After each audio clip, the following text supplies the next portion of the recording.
The autumn sun streamed through the glass doors of First National Bank as James Wilson pushed them open, stepping into the cool, climate-controlled air of the busy branch. The clock on the wall read 2:15 p.m. He'd managed to slip away from work earlier than expected. A software engineer with 12 years of experience, James had finally received the recognition he deserved. A substantial performance bonus that represented years of dedication and late nights. The check felt almost unreal in his pocket. $25,000. More money than he'd ever held at once. James adjusted his navy blue blazer and straightened his collar, feeling slightly overdressed compared to the casual Friday attire he usually wore at the tech startup where he worked. But today felt different. Today felt important. The bank buzzed with Friday afternoon activity. People clutching deposit slips and checking account balances on their phones formed scattered lines at the teller windows. The soft hum of conversations mingled with the occasional electronic beep of the ATM near the entrance and the shuffling of papers. Not too bad, James thought to himself, counting only 4 people ahead of him in the main line. He checked his watch. He'd promised his team he'd be back for the 3:30 meeting. Plenty of time. James pulled out his phone to review the notes he'd made during lunch. His cousin Thomas, a financial advisor in another state, had given him some advice about where to put the money. Don't just let it sit in your checking account, Thomas had insisted during their call last night.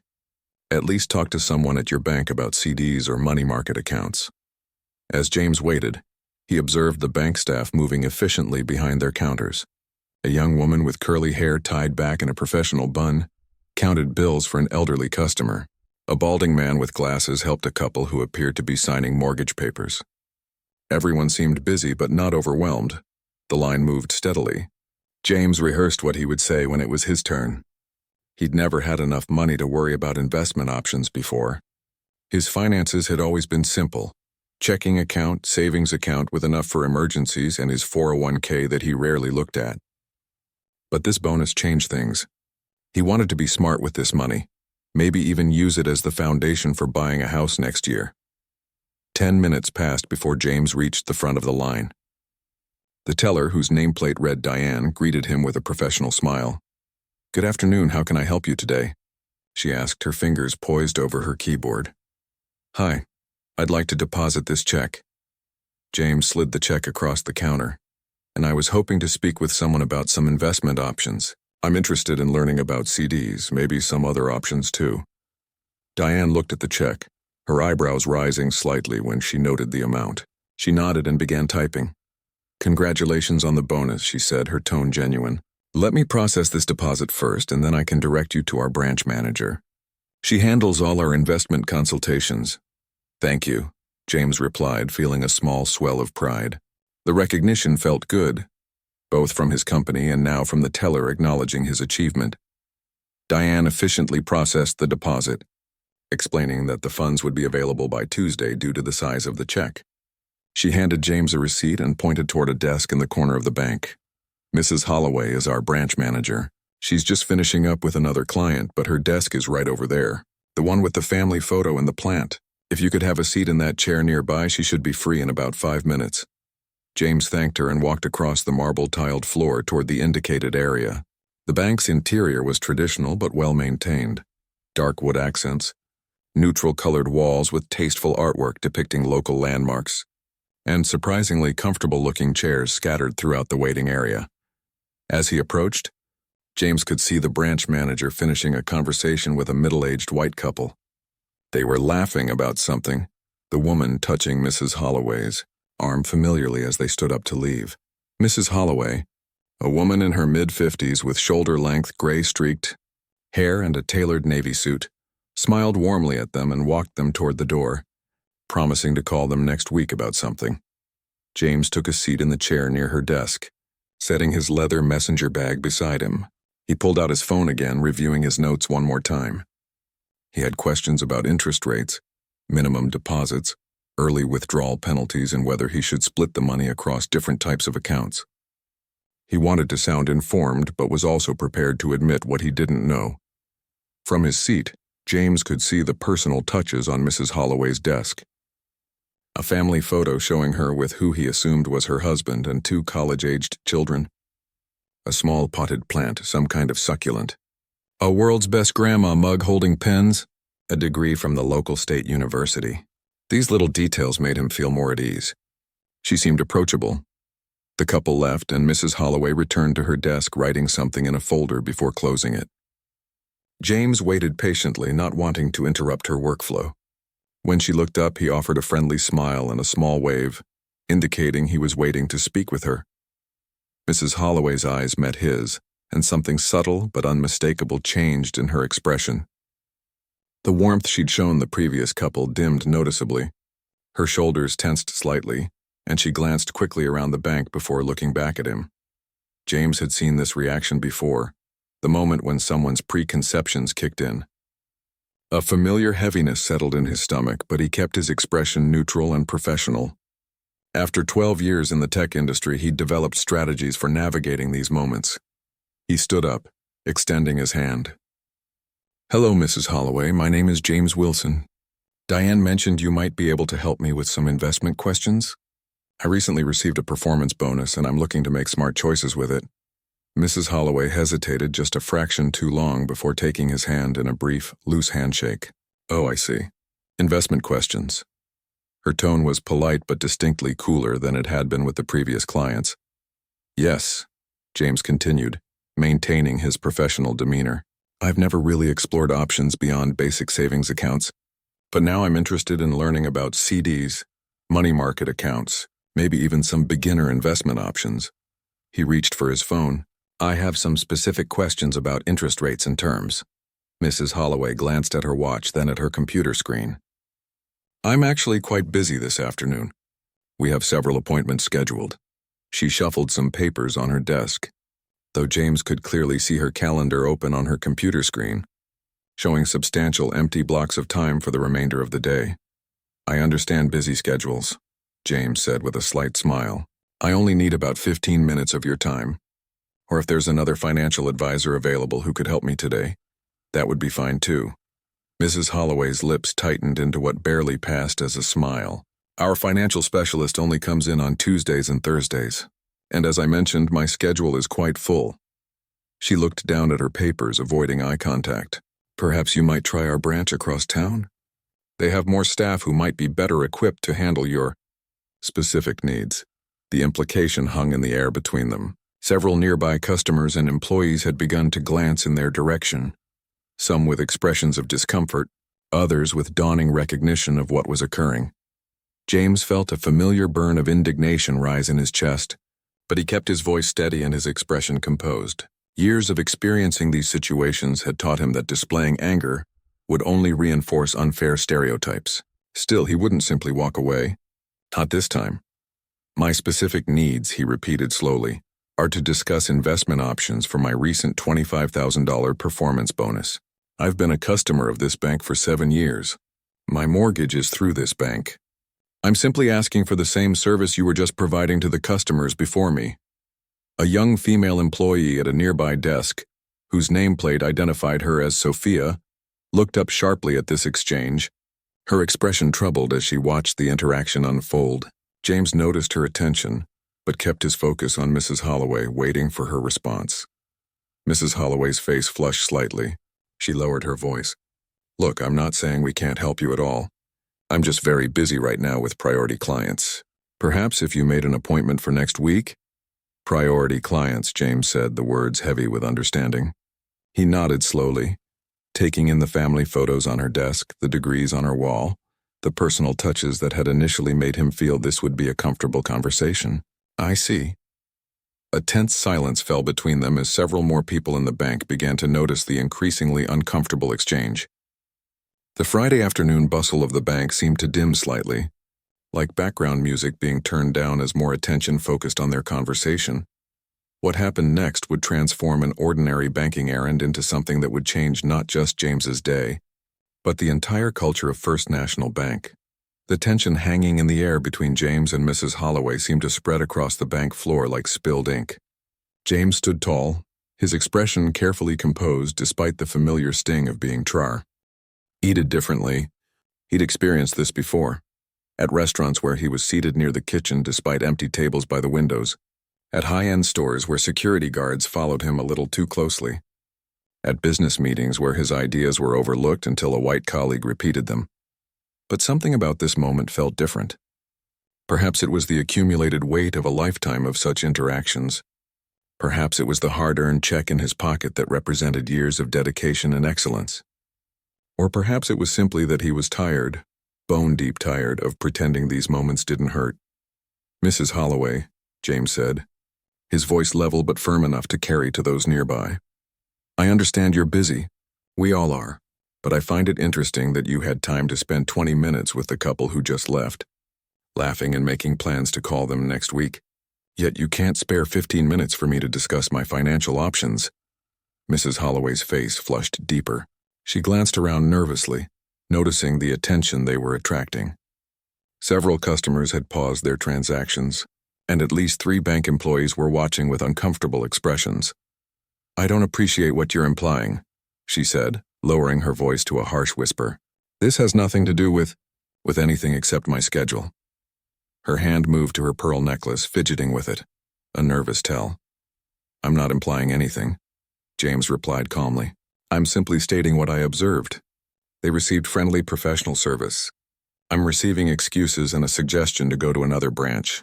I'm asking you directly, why won't you help me today?" A middle-aged woman in line turned fully toward them now, no longer pretending not to listen. An elderly man with a cane who had been filling out a deposit slip stopped writing and watched the exchange with narrowed eyes. The young employee named Sophia had stopped typing entirely, her hands frozen above her keyboard. Mrs. Holloway straightened her jacket, visibly struggling to maintain her composure. "Sir, I've explained that I'm busy with priority clients.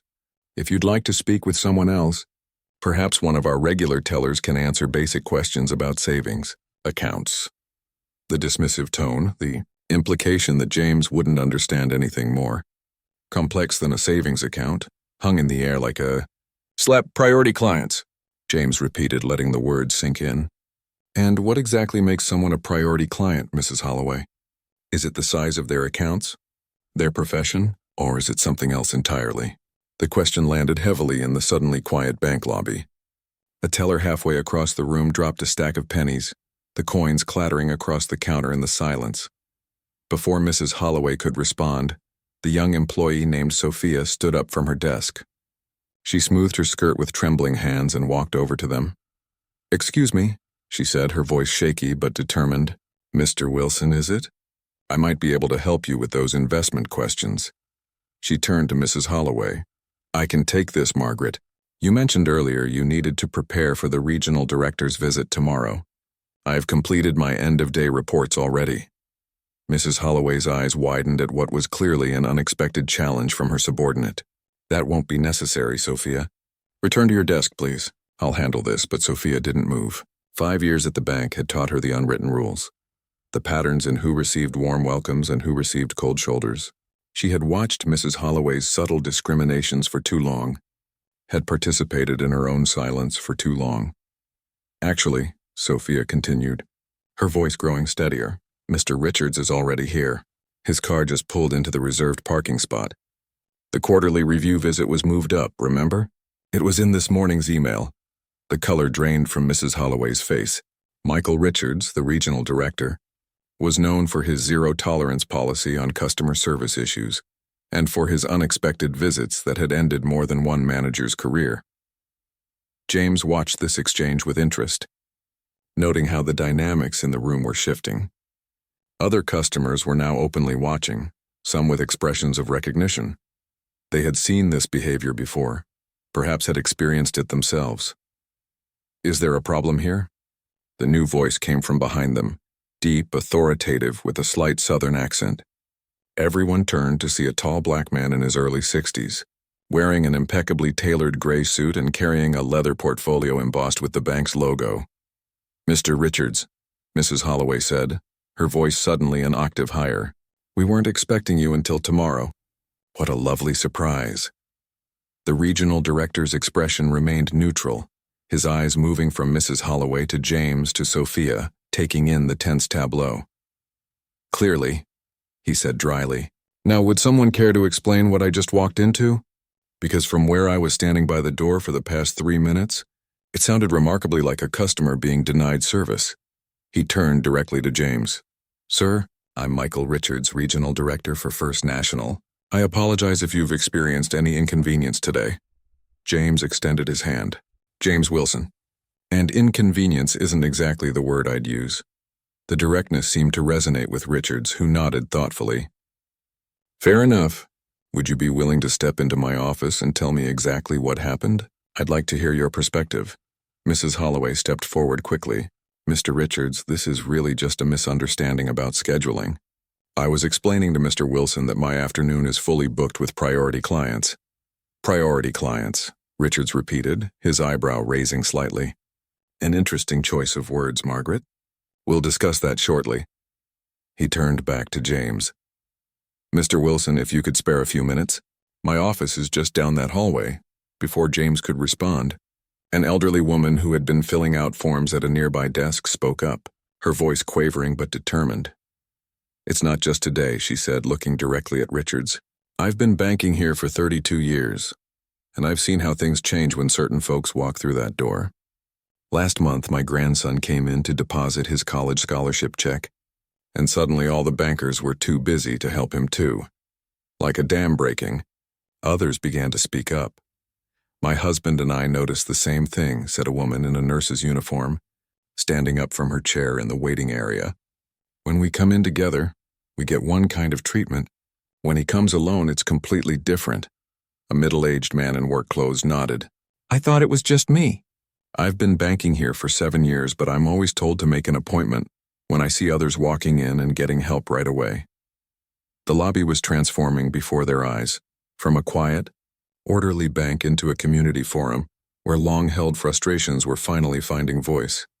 Customers were turning to each other, sharing similar experiences, pointing toward Mrs. Holloway, whose face had gone from flushed to ashen.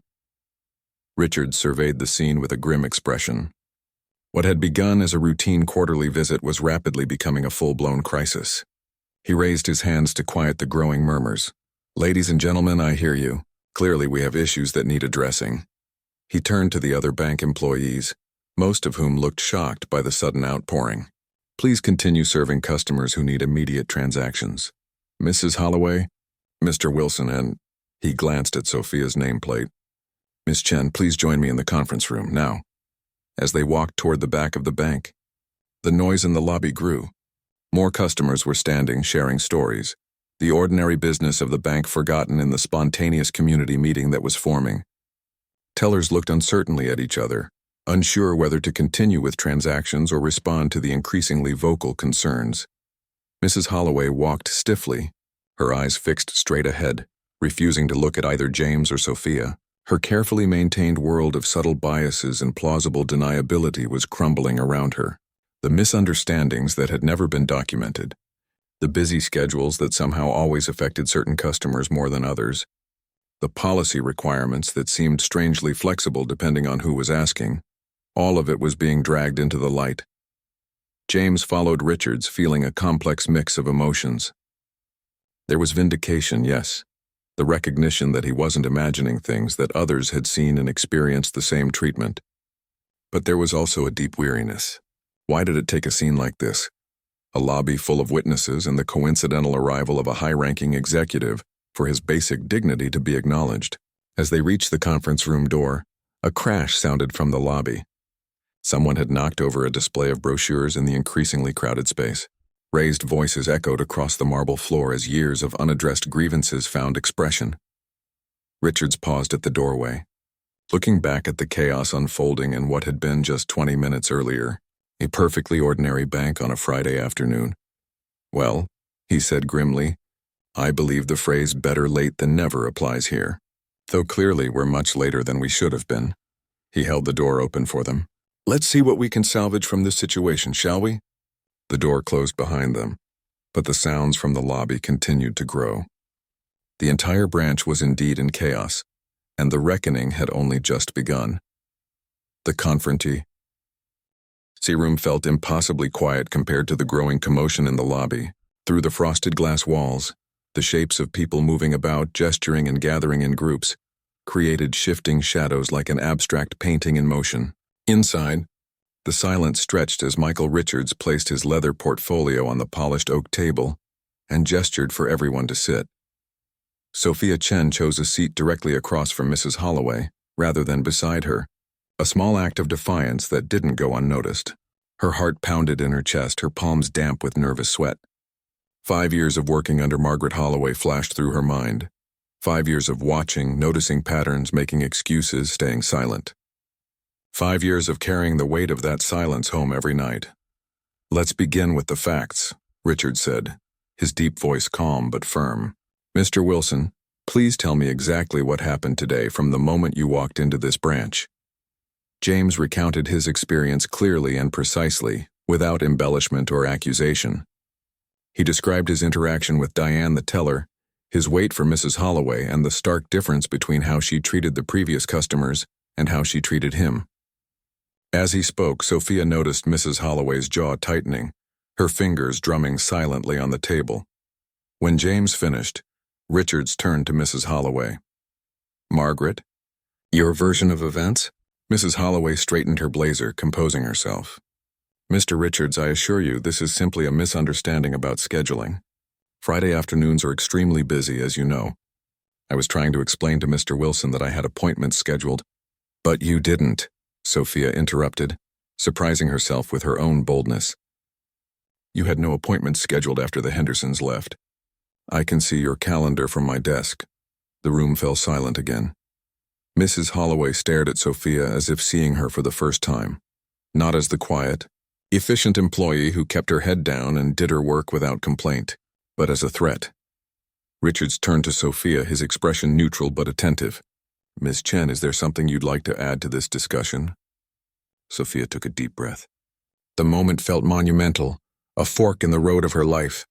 Behind her glasses, her eyes stung with unexpected tears. She blinked them away, refusing to show weakness now. "This isn't the first time," she said, her voice growing stronger with each word. "It's a pattern. I've worked here for 5 years. I've seen how certain customers get treated differently, always with excuses. They don't have appointments, they need to fill out more paperwork, they should try another branch. It's never stated outright, but the pattern is clear." Mrs. Holloway's face flushed deep red. "That is absolutely untrue and completely unprofessional, Sophia. If you had concerns about our customer service protocols, you should have brought them to me directly instead of making wild accusations in front of a client and our regional director." "I did bring it to you," Sophia countered, memories flooding back. "Last year, after Mr. Thompson was told he needed additional ID to make a withdrawal from his own account, ID that no one else was being asked for. You said it was standard procedure for large withdrawals. It wasn't. It was $2,000. James watched this exchange with growing interest. He hadn't expected to find an ally within the bank itself, certainly not someone who had been documenting the very discrimination he'd experienced today. Richards leaned forward. "Ms. Chen, are you saying you've observed a consistent pattern of discriminatory treatment toward certain customers?" Sophia nodded, her throat tight. "Yes, primarily Black and Latino customers, especially men. Sometimes Asian customers too, depending on how they're dressed or how they speak." She turned to James. "I'm sorry. I should have said something sooner. I should have done something." James nodded slightly, acknowledging her apology without diminishing the impact of her silence until now. Richard's expression darkened. "How widespread is this in your observation? Is it just Mrs. Holloway, or have you noticed it with other staff as well?" Sophia glanced briefly at Mrs. Holloway, whose face had gone from red to white before answering. "It starts at the top. Some employees follow her lead. Others try to compensate by being extra helpful when they can, but they're afraid to challenge her directly. She's fired 3 people in the last 2 years for insubordination."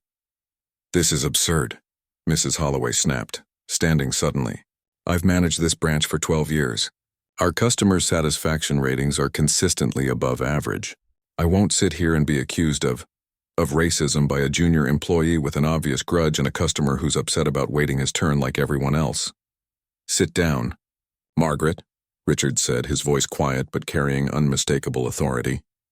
Mrs. Holloway hesitated, then slowly lowered herself back into her chair. Richards turned back to Sophia.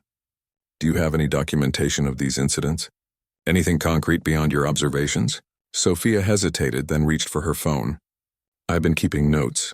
Dates, names, what happened. I wasn't sure what to do with them, but it felt wrong to just watch it happen.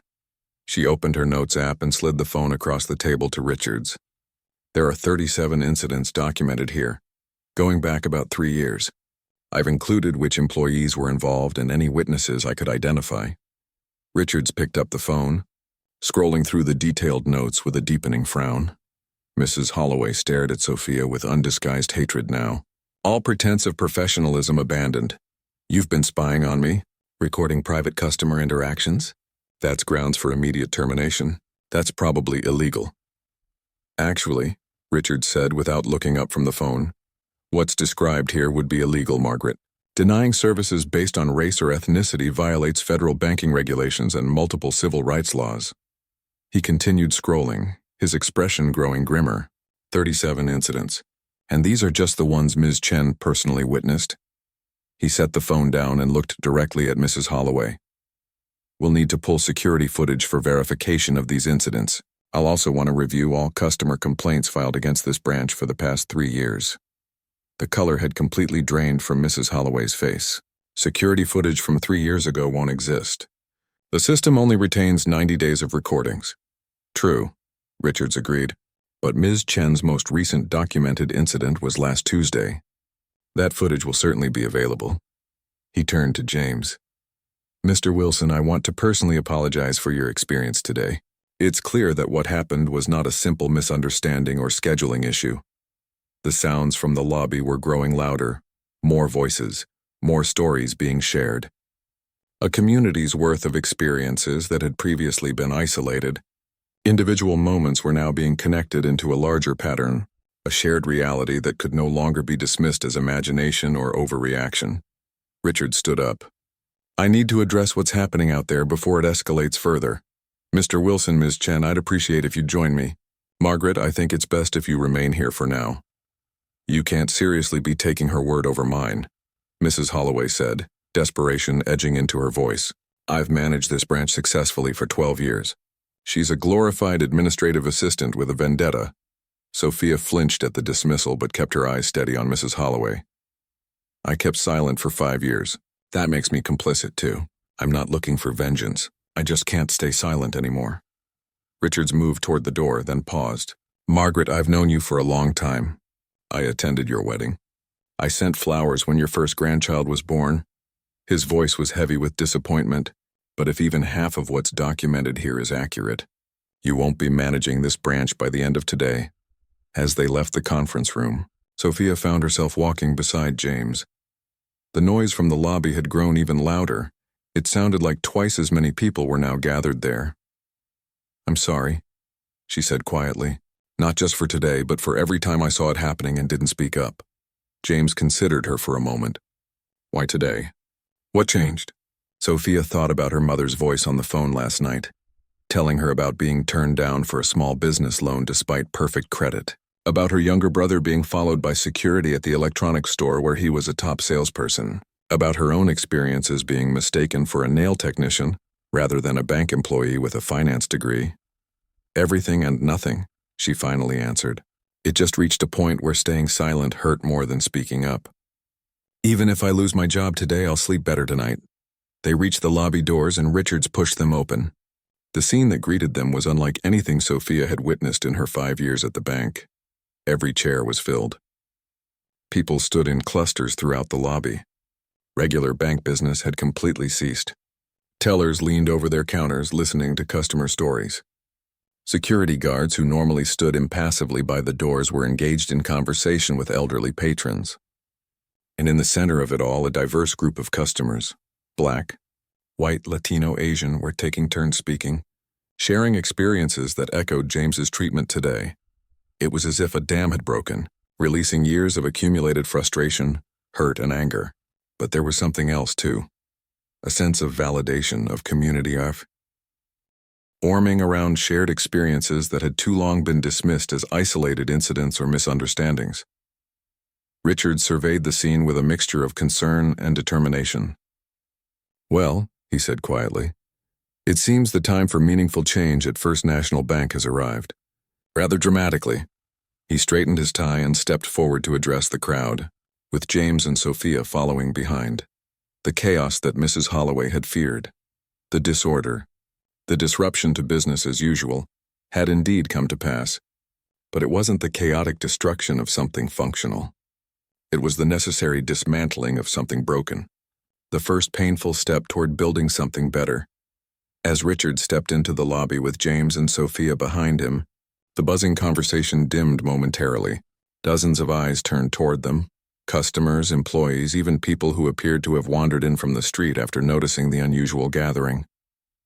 The bank lobby had transformed into something between a town hall meeting and a courtroom, with years of unspoken grievances finally finding voice. Richards raised his hand slightly, calling for attention. He'd handled difficult situations throughout his 30-year banking career, branch closures, embezzlement scandals, even a robbery, but nothing quite like this. This wasn't a crisis of operations or security. It was a crisis of trust, of fundamental fairness. "Ladies and gentlemen," he began, his voice carrying across the now quieting room. "I'm Michael Richards, Regional Director for First National Bank.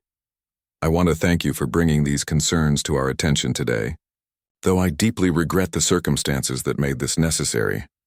A middle-aged woman near the front spoke up, her voice tinged with skepticism. "Fine words, Mr. Director, but what happens tomorrow? We all go home and things go right back to how they've always been?"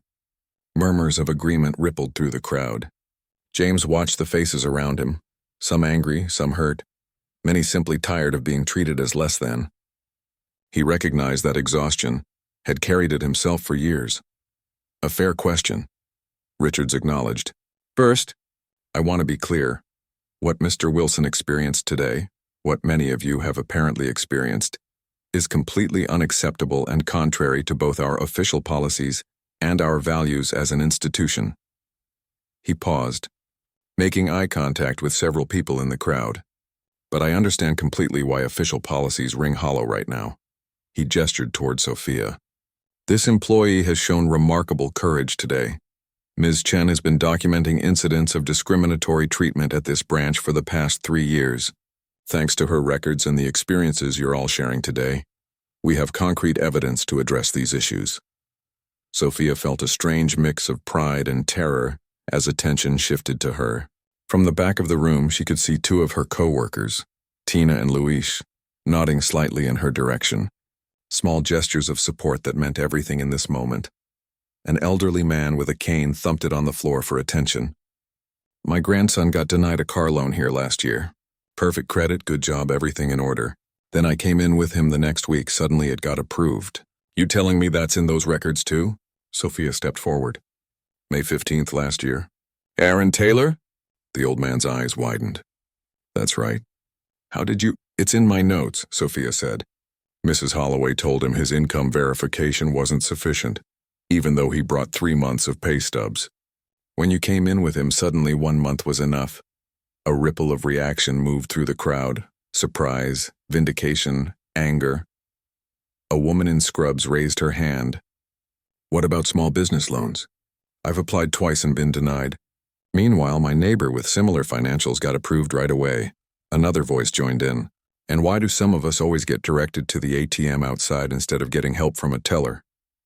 Suddenly everyone was talking at once, years of suspicions and frustrations pouring out. Richards looked momentarily overwhelmed by the volume of complaints, each one pointing to the same troubling pattern. James watched this unfold with mixed emotions. Part of him felt vindicated. His experience today wasn't isolated or imagined. But another part felt deeply tired. Why did it take this kind of scene for people to be believed? Why must the burden of proof always fall so heavily on those experiencing discrimination? Richards raised his hands again for quiet. "I hear you. All of you. And we will address each of these concerns. But first..." He was interrupted by the conference room door opening. Mrs. Holloway emerged, her face composed but her eyes darting nervously around the crowded lobby. The room fell silent as she walked toward Richards, her heels clicking sharply against the marble floor. "Margaret," Richards began, "I think it's best if you—" "No," she interrupted, her voice brittle. "This is my branch. If there are complaints, I should hear them directly. She turned to face the crowd, scanning the faces before her. When she spoke again, her voice carried a practiced customer service tone that rang hollow in the charged atmosphere. If anyone has experienced less than satisfactory service, I encourage you to fill out a formal complaint. We take customer feedback very seriously at First National.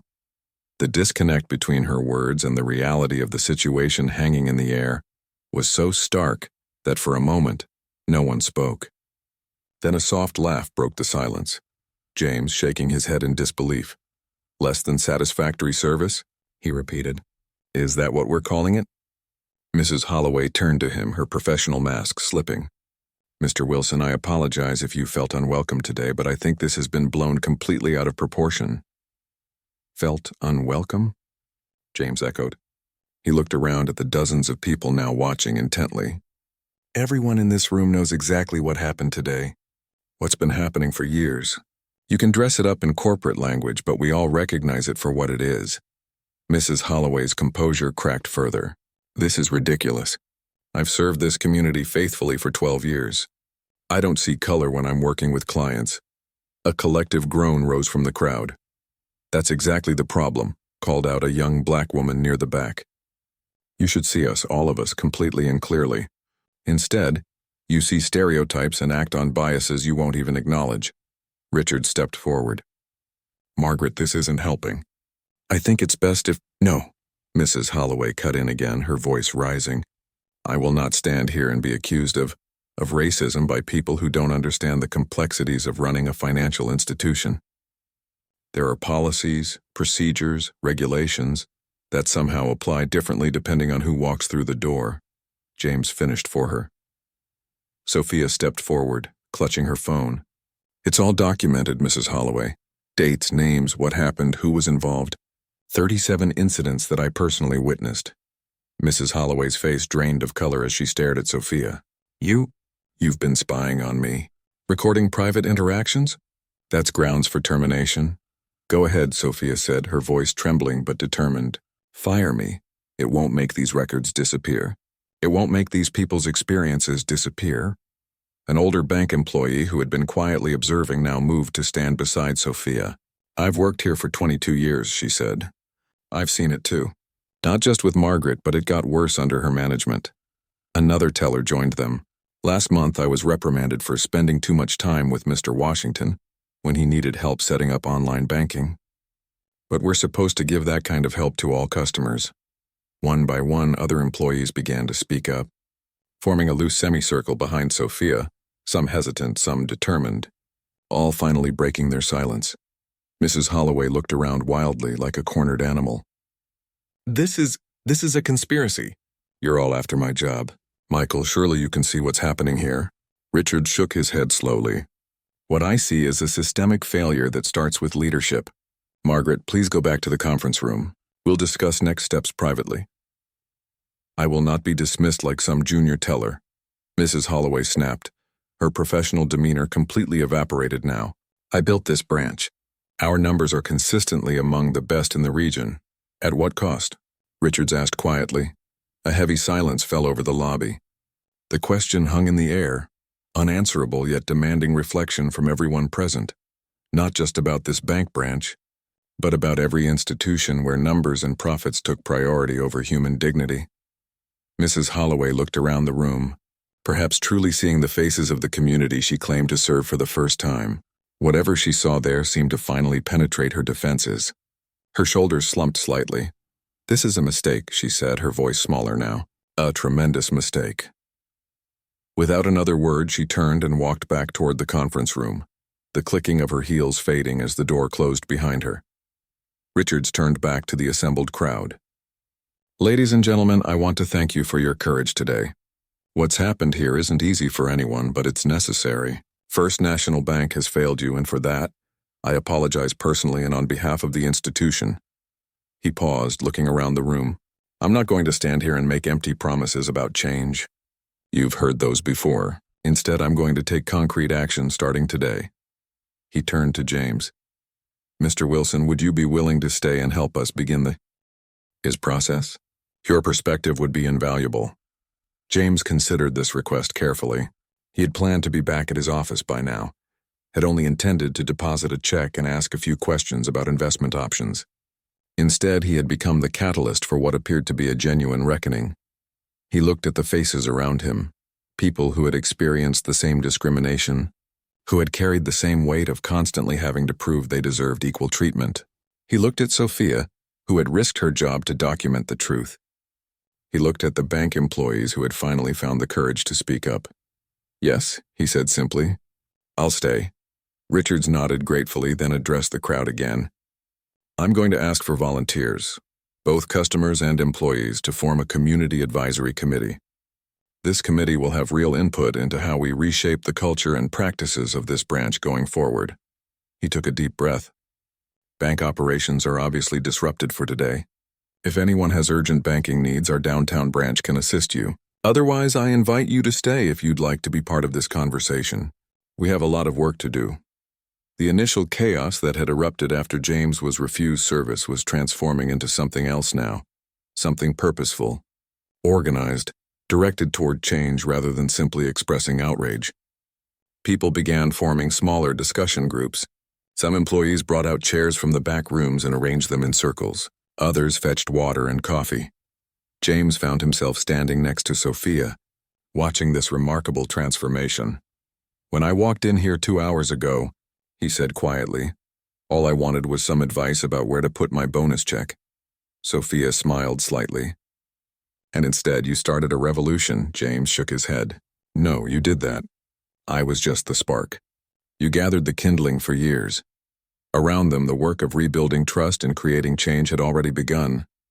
The chaos had been necessary, a breaking down to build something better. And though none of them knew exactly what would come next for the first time in years, there was reason to hope." 3 weeks had passed since that Friday afternoon when James Wilson walked into First National Bank with a bonus check and walked out having sparked a transformation. The physical changes to the branch were immediately noticeable as he pushed through the glass doors. New signage in multiple languages welcomed customers. The layout had been rearranged to feel more open and accessible. And most strikingly, the staff behind the counters reflected the diversity of the community they served. James paused just inside, taking it all in. The last time he'd been here, the lobby had been packed with people sharing stories of discrimination, their voices rising in a chorus of long, suppressed frustrations. Today, the space hummed with the normal business of banking, customers depositing checks, discussing loans, opening accounts. But there was something different about the energy, something more genuinely welcoming. "Mr. Wilson," a familiar voice called out to him. Sophia Chen approached with a warm smile, looking noticeably different from 3 weeks ago. Gone was the nervous, hesitant demeanor. She walked with confidence, wearing a name badge that identified her as Assistant Branch Manager. "Sophia," James greeted her with genuine pleasure. "Or should I say Assistant Branch Manager Chen now?" She laughed, the sound bright and unrestrained. "Just Sophia is fine. Mr. Richards asked me to call you last week, but I thought it might be better to wait until we had something concrete to show you." She gestured around the transformed space. "What do you think?" James looked around thoughtfully. "It's quite a change. More than cosmetic, I hope." "Much more," Sophia assured him. "But come see for yourself. We're just about to start the first Community Advisory Committee meeting. You're actually right on time." She led him past the teller windows toward what had previously been the conference room. The frosted glass walls had been replaced with clear ones, a small but significant symbol of the new transparency. Inside, about 15 people sat around a large oval table, a mix of bank employees and community members of various ages and backgrounds. Michael Richards was there, engaged in conversation with an elderly black man James recognized from that chaotic day, the grandfather who had spoken up about his grandson's car loan. Nearby, 2 of the tellers who had stood with Sophia were chatting with a young Latina woman in a nurse's uniform. As James and Sophia entered, Richards looked up and smiled. "Mr. Wilson, I'm so glad you could make it." He crossed the room to shake James's hand. "We couldn't have done this without you." James shook his head slightly. "I think you're giving me too much credit. I just happened to be the person who didn't walk away that day." "Sometimes that's all it takes," Richards replied. "One person who refuses to accept what others have normalized." He gestured to the gathered group. Everyone, for those who haven't met him yet, this is James Wilson. A round of warm greetings filled the room. Some faces were familiar from that Friday afternoon, while others were new to James. Please have a seat, Richard said, indicating an empty chair. We're just about to review the changes implemented so far and discuss next steps. As James settled in, Sophia took a position at the front of the room, next to a whiteboard filled with bullet points and flowcharts. Her transformation was the most striking of all. From the quiet employee who had documented abuses in secret, to a leader helping to reshape the institution. Thank you all for coming today, she began, her voice clear and confident. For our new members, let me quickly recap what's happened over the past 3 weeks. She turned to the whiteboard. First, personnel changes. Mrs. Holloway is no longer with First National Bank. After reviewing the documentation and conducting interviews with staff and customers, the decision was made to terminate her employment. Sophia paused, letting this significant news sink in. Thomas Rivera has been appointed as our new branch manager and will be starting next Monday. James noticed a ripple of approval through the room. He leaned toward the elderly man beside him. Rivera, is he from the community? The man nodded. Born and raised here. Worked his way up from teller to loan officer at the downtown branch. Good man. His mother used to run the bakery on Cedar Street, Sophia continued. Second, we've implemented mandatory training for all staff on unconscious bias and inclusive banking practices. This isn't just a one-time session, it's an ongoing program with regular check-ins and assessments. She flipped to a new page on the whiteboard. Third, we've revised our service protocols. All customers are now offered the same options regardless of appearance, background, or transaction size. We've eliminated subjective criteria from loan applications and account openings. Richard stood up to add, I want to emphasize that these changes aren't just happening at this branch. We're implementing them across all First National locations. What happened here exposed weaknesses throughout our system. A middle-aged woman raised her hand. What about accountability going forward? How do we make sure things don't slide back to the way they were once the spotlight moves on? Sophia nodded. Excellent question. That's actually the main topic for today's meeting. She wrote accountability in large letters on the whiteboard. We've created several mechanisms. First, this community advisory committee will meet monthly and have direct access to regional leadership. Second, she continued, we've implemented a new feedback system that tracks service experiences by demographics to identify any patterns of inequality. The results will be publicly reported each quarter. Third, we've created clear pathways for employees to report concerns without fear of retaliation, including an anonymous hotline that goes directly to corporate ethics officers. As Sophia outlined these changes, James felt a complex mix of emotions. There was satisfaction seeing concrete actions being taken, but also a lingering sadness that it had taken such a dramatic confrontation to bring about these basic measures of fairness. He thought about all the people who had been turned away, discouraged, or made to feel unwelcome over the years, not just at this bank but at countless institutions where such practices remained unchallenged. The meeting continued for over an hour, with thoughtful discussion about everything from marketing materials to community outreach programs. James was impressed by the level of detail and commitment evident in both the bank representatives and community members. This wasn't superficial corporate damage control. It was genuine reconstruction. As the meeting wound down, Richards approached James again. There's something else I wanted to discuss with you privately if you have a few minutes. They stepped out into a small office adjacent to the conference room. Richards closed the door and took a seat across from James. First, Richards began, I want to personally thank you again for having the courage to speak up that day. It would have been easier to walk away to take your business elsewhere. James nodded, accepting the thanks without comment. Second, Richards continued, I have an offer for you. We've created a new position at the regional level, Director of Community Banking Standards.